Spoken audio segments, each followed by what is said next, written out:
Dell kalau di monitor productivity sih memang nggak ada lawan, terutama yang launching akhir-akhir ini. Berani dari segi warna, kualitas juga nggak dikompromi. Dell S3221 QS.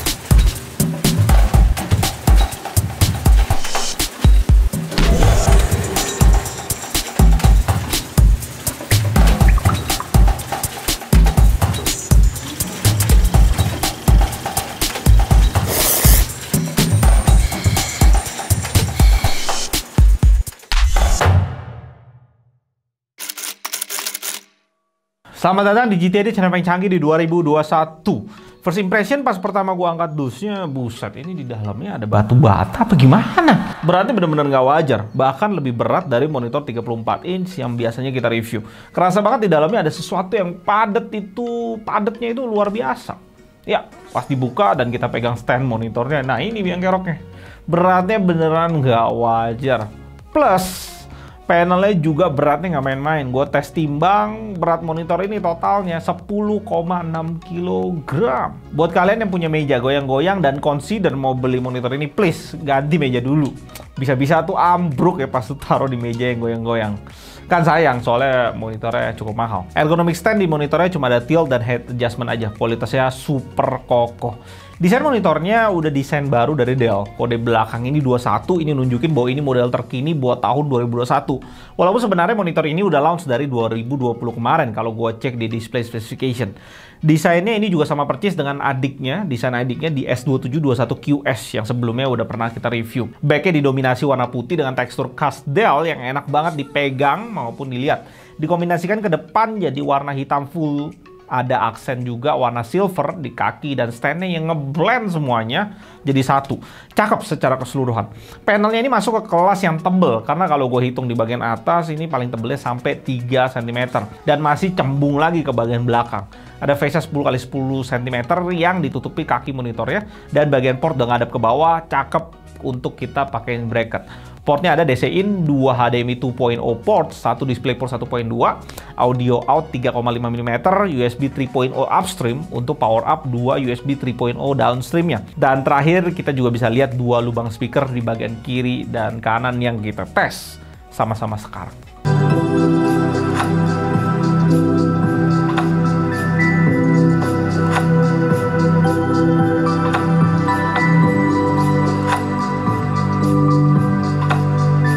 Ini sih salah satu speaker terbaik yang pernah kita review. Kencang, jelas, clear, antara bass dan treble, mantep banget.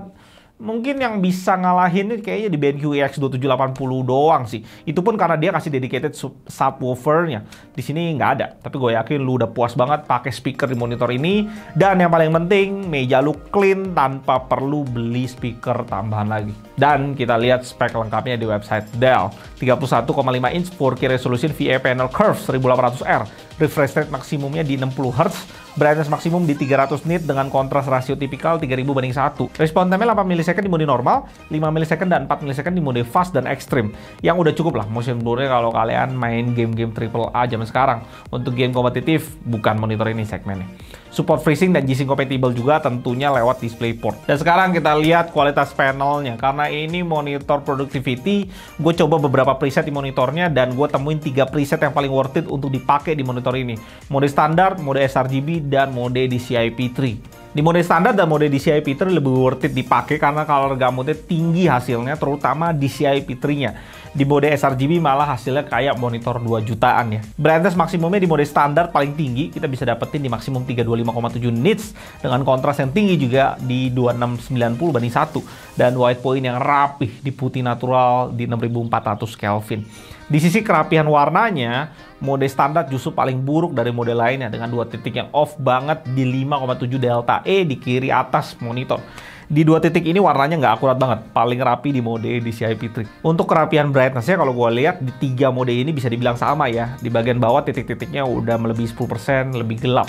Next kita masuk ke pengetesan keakuratan warna atau color akurasi. Dari hasilnya sih gue lihat mode sRGB paling akurat dari yang lain. Tapi kalau kita kaitin sama color gamut, justru mode sRGB ini paling nggak worth it untuk lo pakai, kecuali yang mau pakai monitor ini fokus banget di konten-konten web design yang memang basisnya sRGB aja.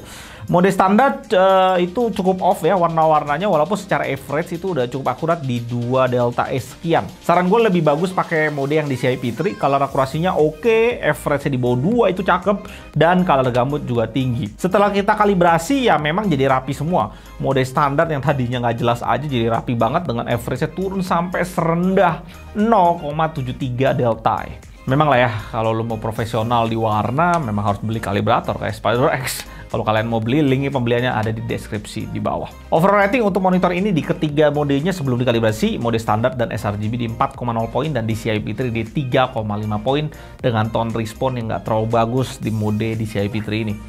Oke, kita pengetesan bleeding seperti biasa. Gue siung hitam dan ini kursor gue bisa jalan-jalan ya, supaya nggak menunjukkan ke kalian kalau ini nggak mati.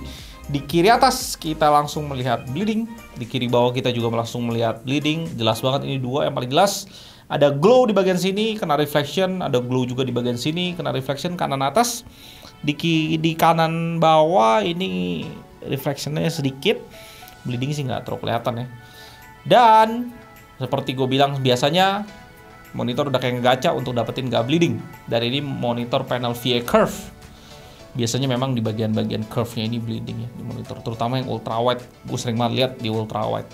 Cuma di sini curve juga nggak lekas, nggak lekang dari bleeding. Ya itu pengetesan kita. Ah iya, untuk kelengkapan kita jangan sungkan-sungkan, manual book kita singkirkan. 2 kabel power yang gua nggak ngerti buat apa fungsinya, 1 kabel USB hub dan cuma dikasih kabel HDMI. Kayaknya itu kabel power cukup 1 deh, dan ganti HDMI jadi DisplayPort biar lebih proper gitu loh Dell. Ya nggak? Monitor ini bisa kalian dapetin di 6,4 juta dengan garansi Dell 3 tahun full. Saingan di pasaran ada monitor-monitor ini. Dilihat di pasaran sih Dell ini harganya cakep ya, dan kalau gue perhatiin sebenarnya ada Samsung Smart Monitor TV. Kita udah pernah review sebelumnya, waktu itu di 5,9 juta. Loh, kok sekarang tiba-tiba naik jadi 6,9 juta? Kayaknya waktu itu cuma harga perangsang ya di awal doang. ViewSonic VX3211 juga ada di sana. Sebenarnya dari value-nya tuh lumayan di ViewSonic itu, cuma kita udah pernah review sebelumnya, bodinya tuh gendut gimana gitu lah, nggak cantik banget untuk monitor productivity. Dan juga kalau gue cek di display specification, ViewSonic ini model 2018. Sedangkan Dell 2020 yang kita review hari ini. Nah yang diserang habis-habisan ya LG 32 UN500. Kita belum pegang barangnya, banyak yang request juga sih, nanti gue coba mintain. Tapi dari segi garansi yang LG Indonesia kasih cuma 1 tahun untuk monitor 6 jutaan. Alot sih. Dan harganya pun mepet Dell di sini. Nggak perlu dilihat lagi sebenarnya LG ini. Apalagi setelah gue cek di display specification, panel bitmap-nya LG itu nggak murni 10 bit. 8 bit plus FRC. Plus dia panel VA flat, fitur yang curve dihilangin jadi tambah turun value-nya. Jadi kita cuekin aja sampai bener-bener dia banting harga, baru kita lihat lagi posisinya. Ya Dell ini cakep value yang dikasih. Di China gue juga temuin Dell ini dan harganya bahkan lebih mahal daripada di Indonesia. Di 3199, kurs 2200, 6 juta sekian, sampai 7 juta. Dell kayaknya nggak fokus ya di pasar China. Soalnya kalau gue cek di website Dell US sendiri, monitor ini di 350 US, cuma di 5,2 juta. Ya brand Dell, brand US. Ya productivity kayaknya nggak sekeras peperangan monitor gaming. Apalagi ini segmennya memang kecil banget orang yang mau. Sayangnya, dia nggak kasih kita swivel di monitor ya, padahal ada USB hub di belakang monitor yang pastinya akan sejoli banget dengan swivel itu sendiri. Lu swivel monitornya, colok hard disk atau flash disk kan enak gitu ya. Sayangnya dia nggak kasih, jadi lu mesti angkat dikit, geser monitor yang super berat ini 10 kilo lebih. Ya itu cukup ganggu sih. Itu review kita untuk Dell S3221QS yang memberikan value bagus banget di pasar Indonesia. Walaupun harganya masih jauh ya sama di US sana, tapi ya mau gimana. Tapi dia udah memberikan yang keren banget. Dari stand yang berat banget kayak angkat batu bata, panelnya juga berat, nunjukin ke kita kalau dia pakai bahan yang memang berkualitas. Kualitas panelnya juga enak dipandang dengan 4K plus 1800R curve. Nice Dell. Gaming Dell, gue bilang sih no banget, tapi productivity Dell di sini imba memang.